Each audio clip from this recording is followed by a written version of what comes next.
Olá, sejam bem-vindos a esta sequência de vídeos de Eletrônica Digital. Eu sou o professor Edson e estarei convosco aqui para partilhar os conceitos de Eletrônica Digital. Na última videoaula que tivemos, falamos sobre a definição e as características de um sistema digital, onde vimos porque que eles são mais preferenciados hoje em dia em relação aos outros tipos de sistemas. Falamos também dos tipos de sistemas digitais e vimos as características que levam à decisão da escolha de um em relação ao outro. Nesta aula, nós vamos começar a introduzir a parte sobre como representar a informação em sistemas digitais.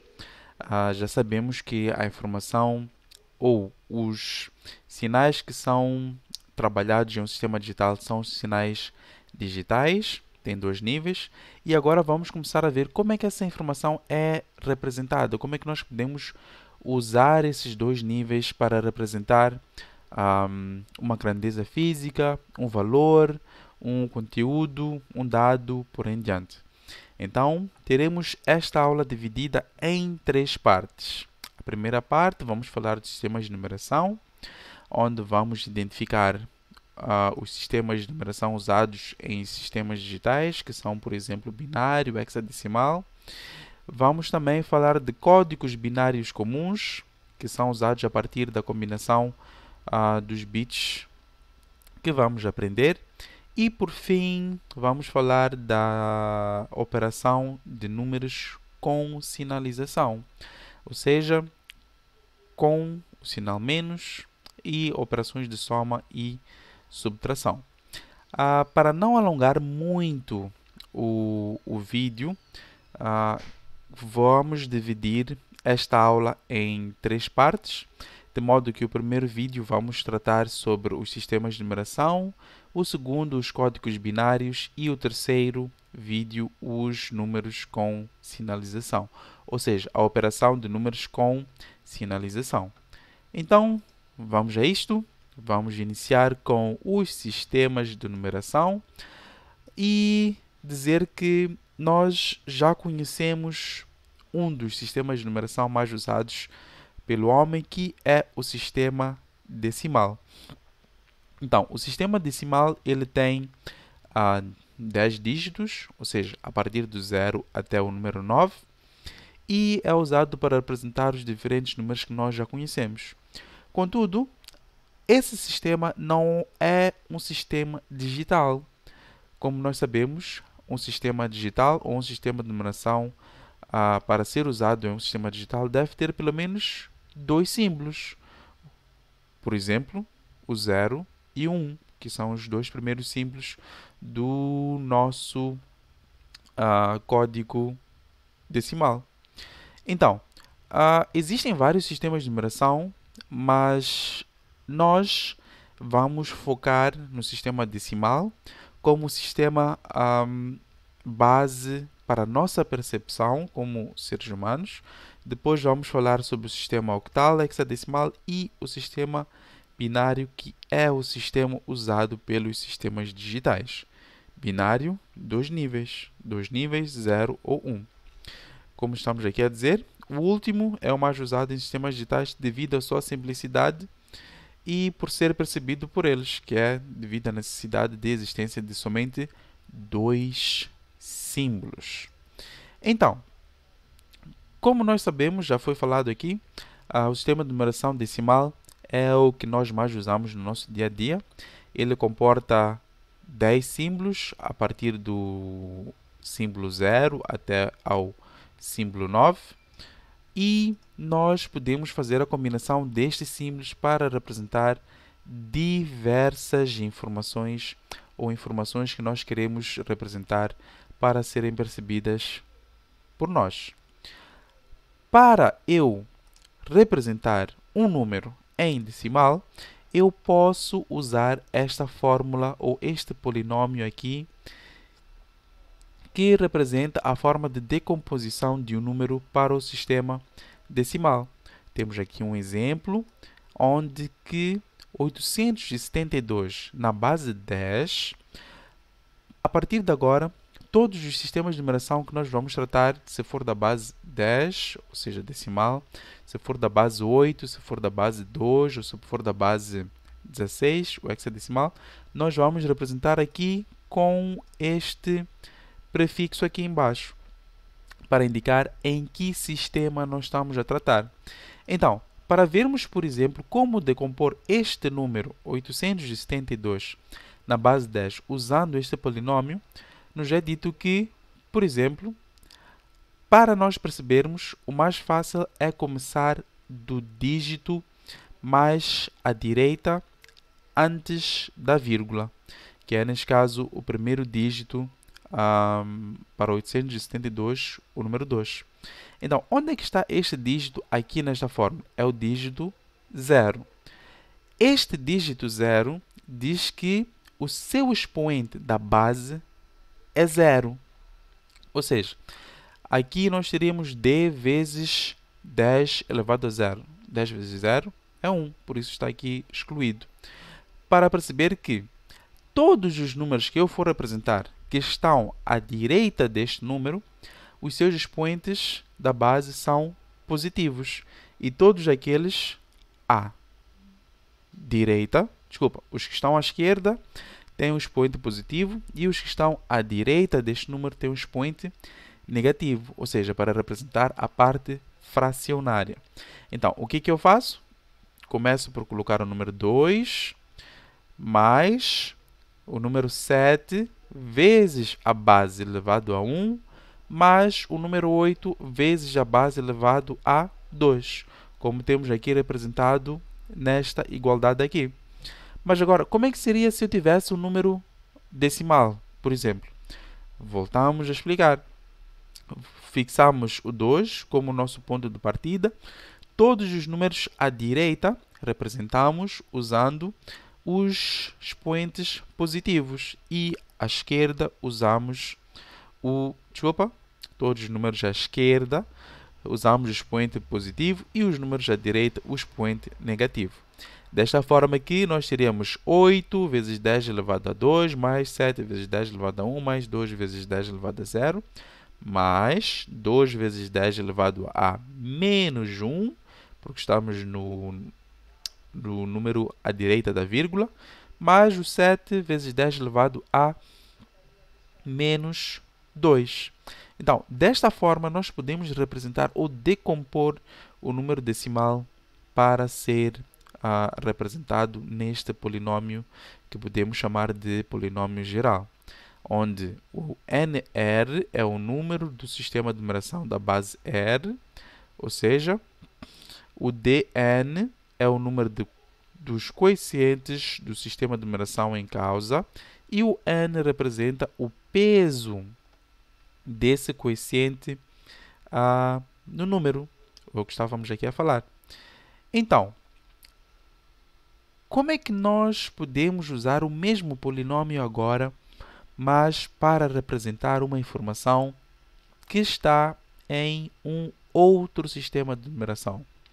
Dizer que neste polinômio, ou com este polinômio que nós apresentamos aqui, nós podemos converter um número na base n, ou seja, qualquer número na base n, para conhecermos o seu valor na base 10.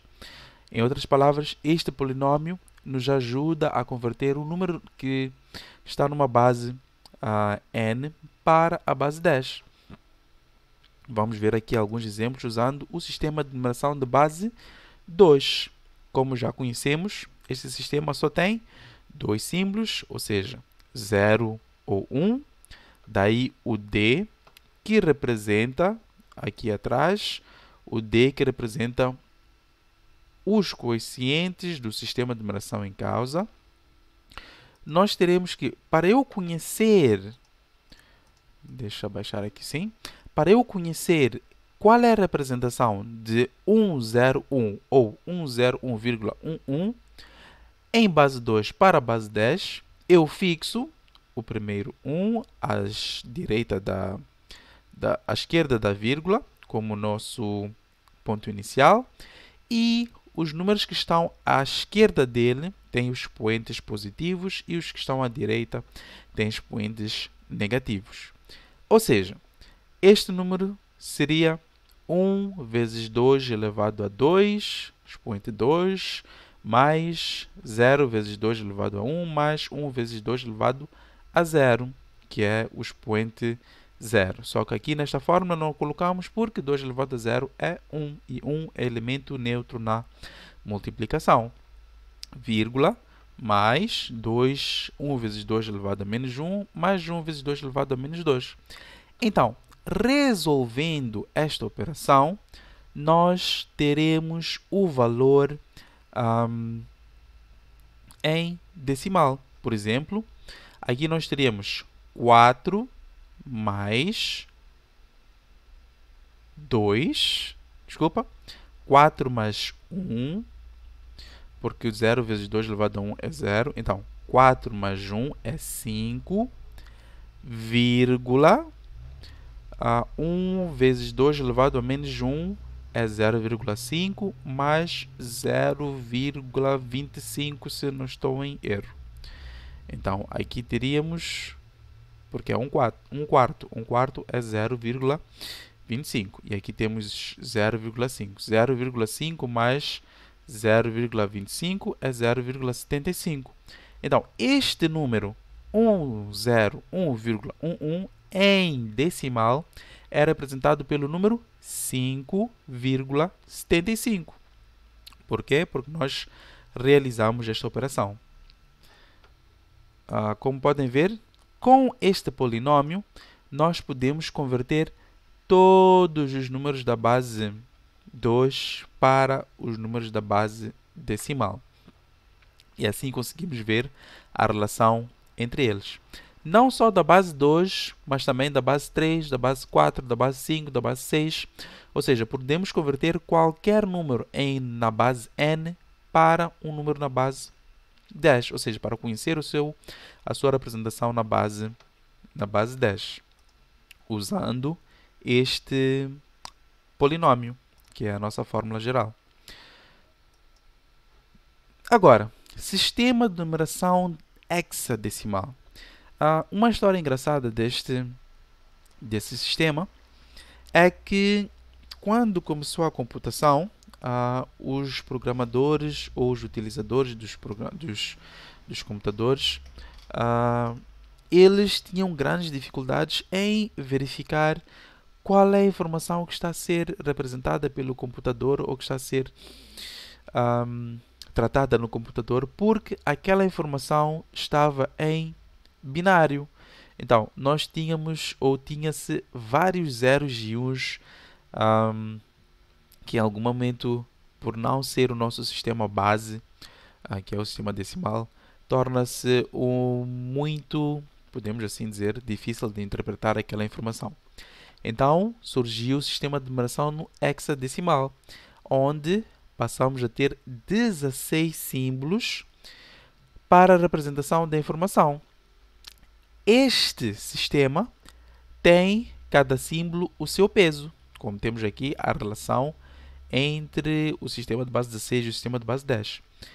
E, com a introdução deste sistema, foi possível compactar mais a informação, de forma que os utilizadores ou os programadores daquela época, quando estava a começar a era da computação, pudessem perceber melhor e verificar a informação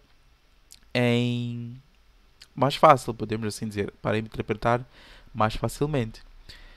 Então, temos aqui este sistema que temos os números de 0 a 9 e as letras A, B, C, D, E e F, onde A representa ou tem um peso 10 em decimal, B 11, C 12, D 13, I, E 14 e por fim F 15. Então, depois, quando eu quero representar o 16, eu volto a utilizar as mesmas regras que nós temos para o sistema de numeração de base 10, por exemplo. Quando eu termino a representação de 0 a 9, eu vou buscar o próximo algarismo, que é o 1, e repito a sequência, ou seja, 1 com 1, 1 com 2, 1 com 3, 1 com 4, assim sucessivamente. O mesmo acontece aqui. Nós terminamos as letras, para se representar o 16, começa a combinar. 1 com 0, 1 com 1, 1 com 2, 1 com 3, 1 com 4, assim sucessivamente, até terminarmos e continuarmos as combinações. Então, temos aqui de novo um exemplo de como converter um número em hexadecimal para decimal, usando, da mesma forma, o polinômio geral que nós já conhecemos. Então, conseguimos ver agora que, para passar qualquer número da base n para a base 10, ou seja, para eu conhecer qual é o valor de qualquer número na base n para a base 10, eu posso facilmente utilizar o polinômio que foi representado anteriormente. Mas agora, como é que eu posso fazer o processo inverso? Vamos supor que eu tenho um número em decimal e quero saber qual é a sua representação em binário, ou quero saber qual é a sua representação em base octal, ou em hexadecimal por aí em diante. Para isso, nós temos que vamos usar o método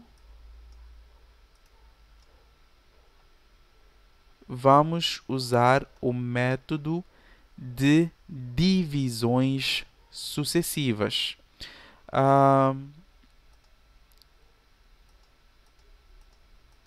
O que que faz ou o que que diz esse método?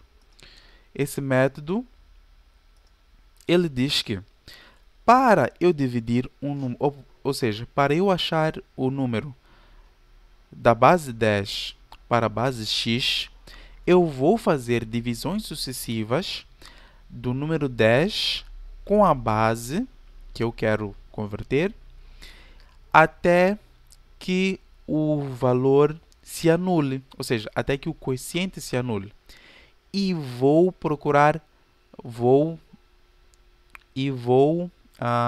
recolher todos os restos das divisões do último valor encontrado até ao primeiro valor.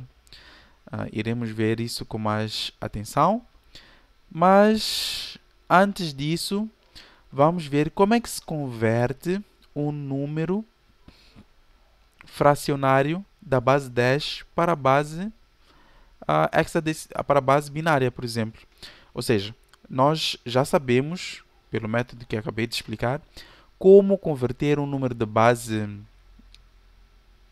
2, por exemplo, ou melhor, de base 10 para uma base desconhecida, que é a base 2, 3, por aí em diante, a partir do método de divisões sucessivas. Mas esse método é só aplicável para a parte inteira do número. Para a parte fracionária, nós utilizamos um método diferente, que é um método de multiplicações sucessivas. O que que acontece? Nós temos este número aqui, que é o 0,29. O 0,29 está em base 10. Mas nós queremos saber qual é a sua representação em base 2. O que vamos fazer?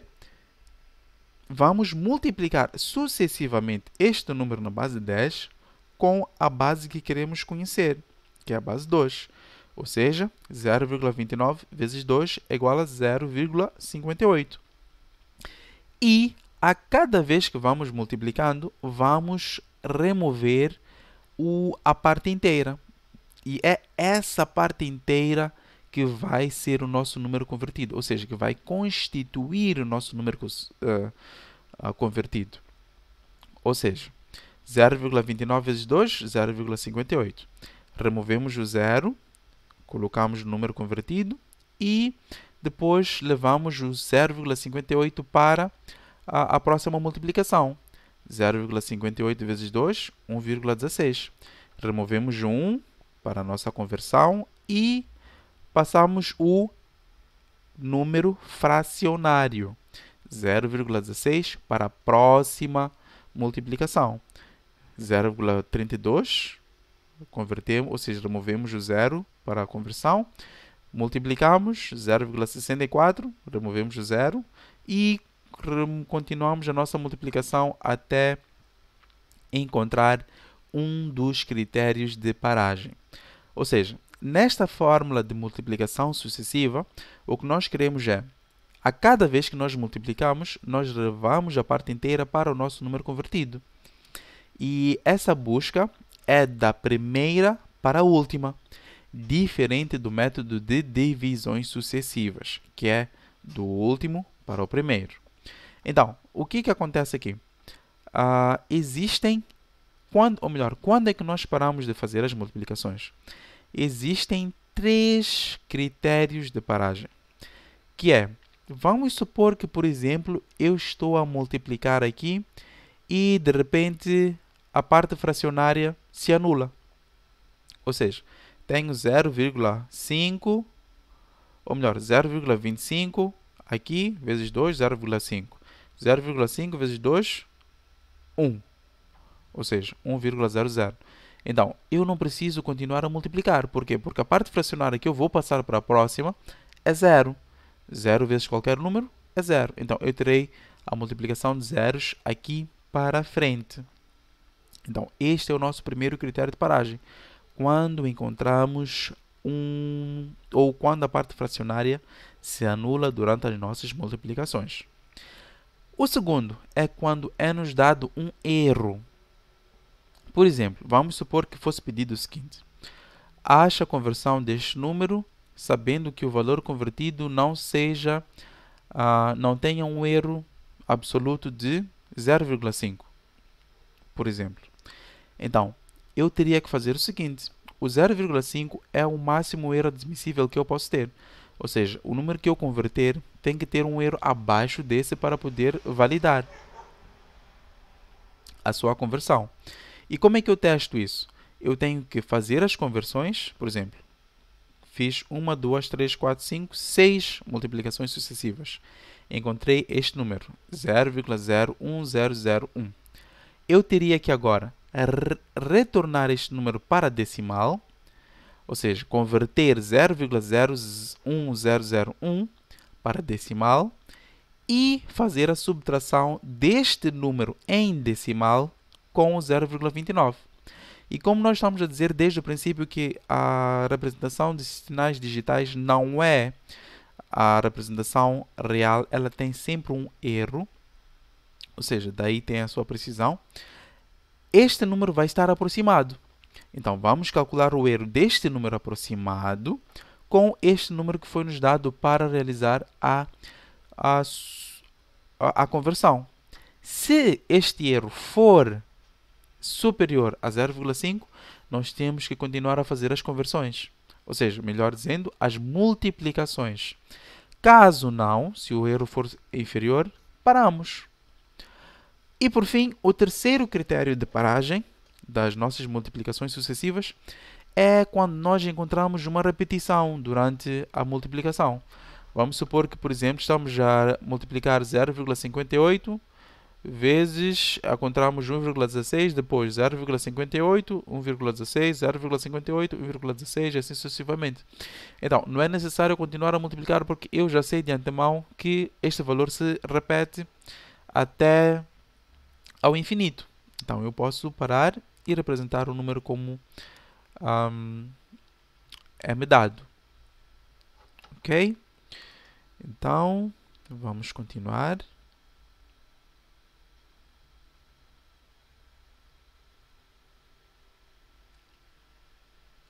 Ok? Vamos ver aqui conversão do binário para hexadecimal e da hexadecimal para decimal. Então, como exemplo, podemos ter duas formas de converter sistemas entre bases. Ou seja, nós queremos converter o número de binário para hexadecimal ou vice-versa, ou de binário para decimal e por em diante. Vamos supor que eu quisesse converter um número de binário para decimal. Eu já sei que só preciso usar a fórmula do polinômio. Também o mesmo para de hexadecimal para decimal. É só usar a fórmula do polinômio. Mas agora, e se eu quiser converter de hexadecimal para binário? Aí eu posso ter duas formas de fazer. A primeira forma é usar uma ponte no sistema de numeração de base 10, que é, por exemplo, passar de binário para base 10 e de base 10 para hexadecimal. Ou passar de hexadecimal para base 10 e de base 10 para binário. E nós já sabemos muito bem que qualquer base, de base 10 para qualquer base, eu utilizo o método de divisões sucessivas. Contudo, existe um outro método que é quando as bases são potências entre si, que é o caso de base 16 e base 2. 16 é a potência de 2. Então, é possível fazer uma tabela de correspondência em que são agrupados 4 em 4 bits. Ou seja, eu faço uma tabela dizer que 0 em hexadecimal é 0 em binário, mas para ser mais correto seria 0000, 4 bits. Vamos perceber por quê. O 1 seria 0001, o 2 0010, o 3 0011 e assim sucessivamente até chegar o F, que é 1111. E depois, para eu converter um número a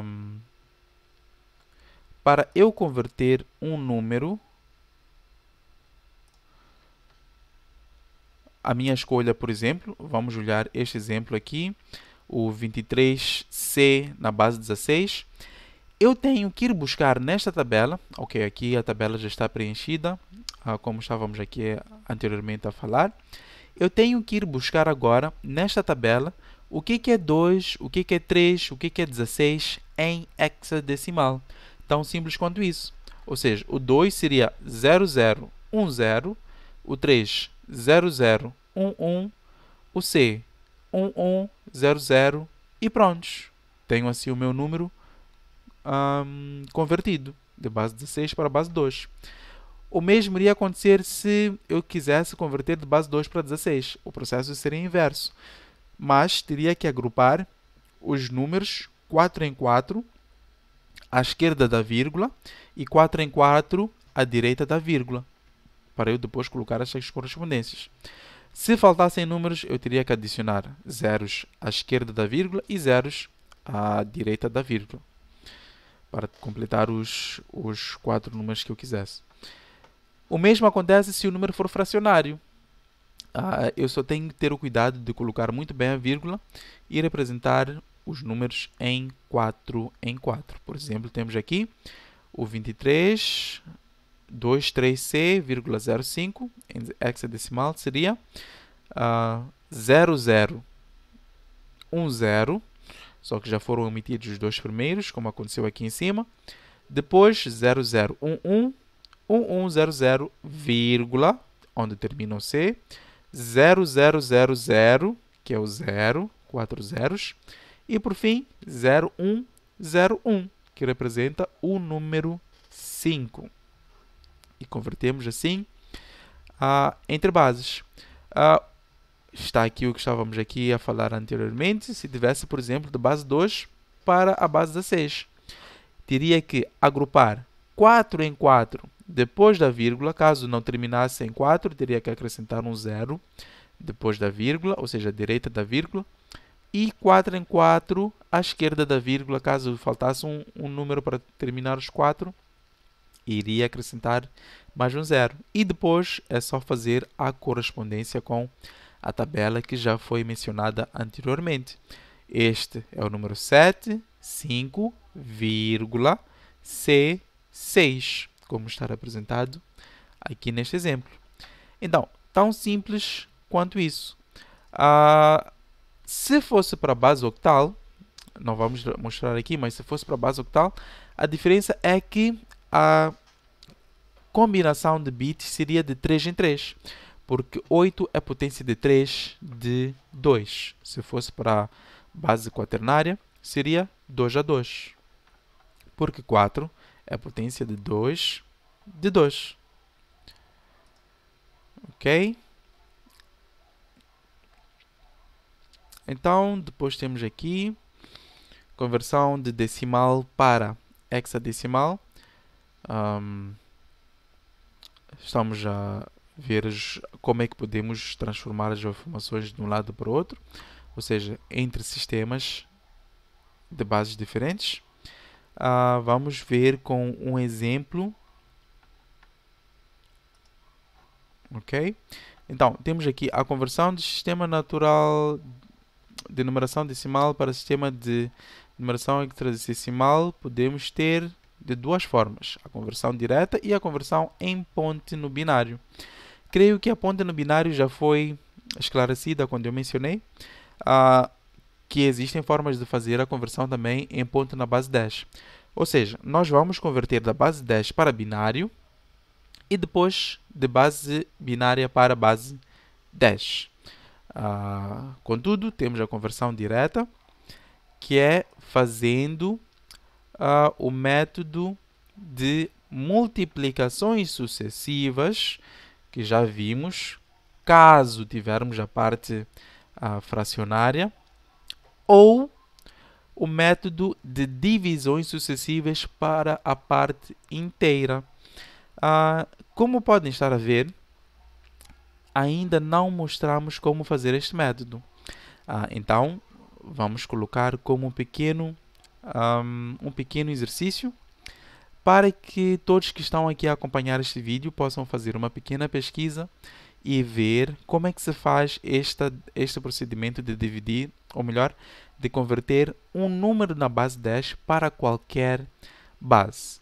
Caso houverem comentários, ou melhor, caso houverem dúvidas em relação a isso, por favor, deixem nos comentários para nós podermos explicar com mais detalhes. Contudo, creio que não vão haver dúvidas e este é um método muito direto, mais simples até que o método de multiplicações sucessivas. Então, temos aqui o método de multiplicações sucessivas, porque já conhecemos o método de multiplicação sucessiva na parte decimal, então não vamos repetir aqui porque o procedimento é o mesmo e temos também os mesmos critérios de paragem. E o método da ponte na base binária, que seria, por exemplo, se eu tenho o número 35 em base 10, iria converter para binário primeiro, a partir do método de divisões sucessivas, que já mencionamos, e depois a partir do método de tabela para a base hexadecimal. O mesmo para um número fracionário.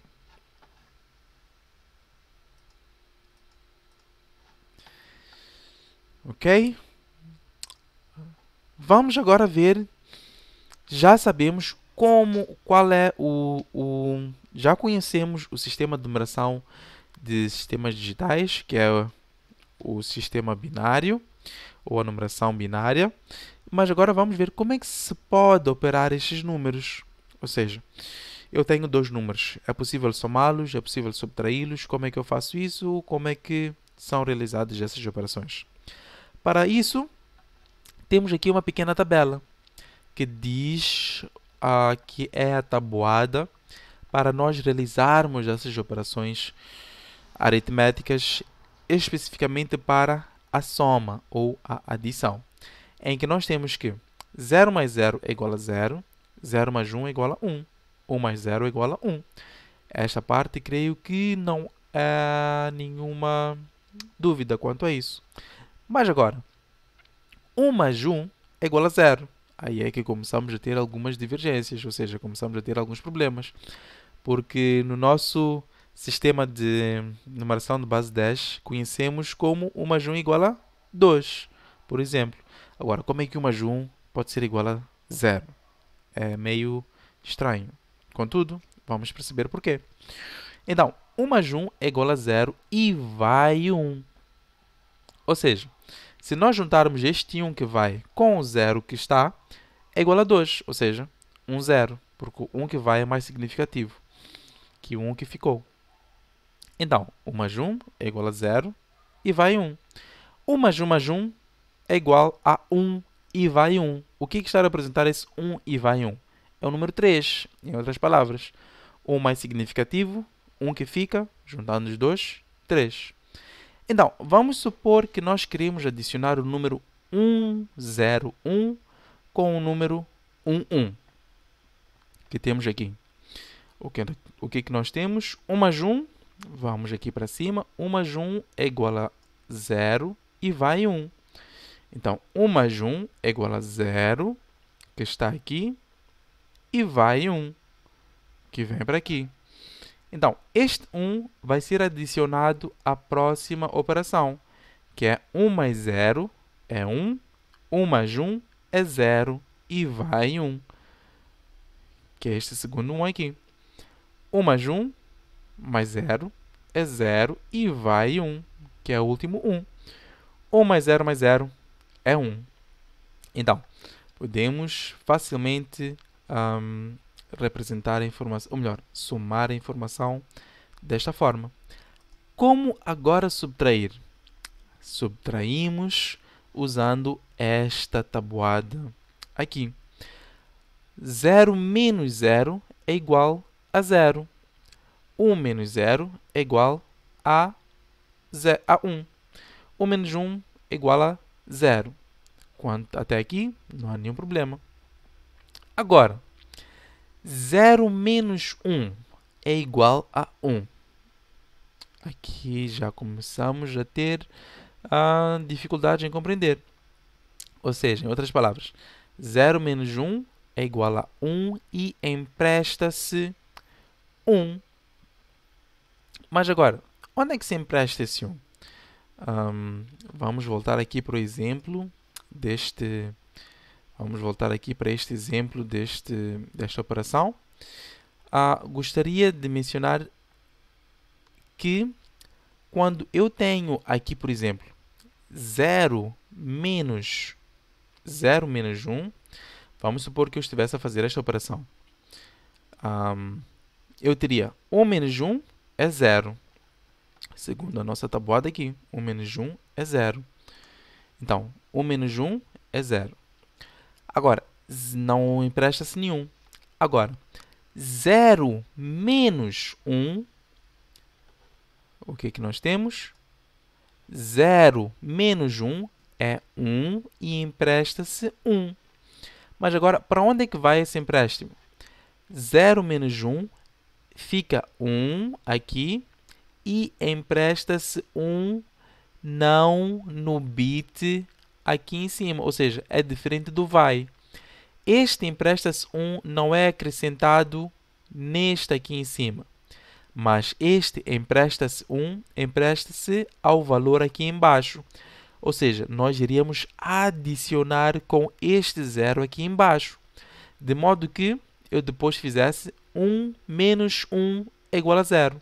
Então, o valor desta operação seria 0, que é 2. E como nós sabemos, 1 é 5 menos 1, que é 3, vai dar 2. Então, é esta a diferença da operação de soma e operação de multiplicação quando se faz os empréstimos e quando se faz os vais. Então, para esta videoaula, vamos terminar por aqui. A próxima videoaula vamos falar sobre os códigos binários comuns. Como eu tinha dito, para não termos um vídeo muito longo, este vídeo já está um pouco longo, então vamos interromper aqui. Por favor, deixem as vossas dúvidas nos comentários, caso tenham alguma questão por fazer. E não se esqueçam do dito TPC que deixamos aqui, em que devem ver como é que se faz a conversão de um número na base 10 para qualquer base que nós estávamos aqui a falar, que eu já expliquei, que é o método de divisões sucessivas. Então, como é que se aplica esse método? Quantas vezes eu tenho que dividir, até quando e como? Para além disso, eu recomendo que tentem fazer algumas operações também de soma e subtração, só para a prática, E coloquem aqui nos comentários caso tiverem algumas dúvidas ou alguns impasses que tenham encontrado para tal. Espero que tenham gostado desta sessão, espero que tenham aprendido e muito obrigado pela vossa participação. Ou seja, não participação, pela vossa atenção, de terem ficado até aqui neste vídeo.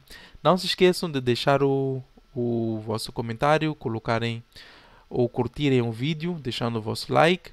E caso não estão inscritos ainda, por favor, considerem se inscrever, porque como disse antes, estamos a ver se este canal cresce para podermos colocar mais conteúdo em relação não só à eletrônica digital, mas também a outro tipo de matéria que é de interesse de vários estudantes em relação ao ensino universitário e tudo mais. Então, mais uma vez, obrigado e até a próxima sessão.